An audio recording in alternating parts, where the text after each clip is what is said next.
So now let's see how we can work around with app preferences inside of Adobe Photoshop Express. So the app that is Adobe Photoshop Express behaves in a certain way, and if you want to change its behavior, then you can go around over here onto preferences section right here.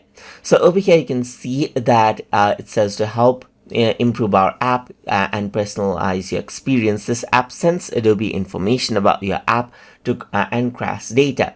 So you can enable the tracking right here or turn it off if you don't want to send any data to Adobe's server right here. So that usually you can help them out right here, help Adobe to improve out whatever crashes you might face or errors, and it'll send the report and will likely update it in the future updates.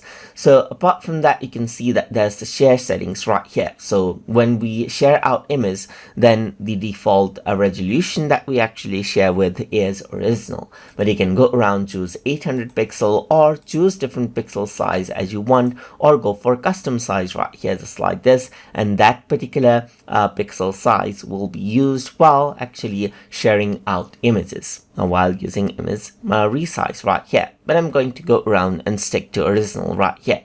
So while you export out image again, then what happens is that it saves it out in JPEG, and you can go around and choose the quality as you like. So by default it's set to very high right here, but you can set to maximum as well, just like this, or go for a very low quality. Let's just go around and change it around onto maximum right here.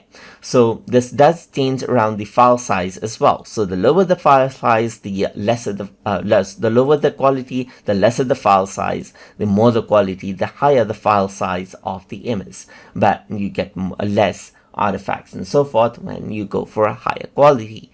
And that is how you can go around, and this is it. So this is how you can change around the preferences, and that's it for what you can do in the preferences of Adobe Photoshop Express.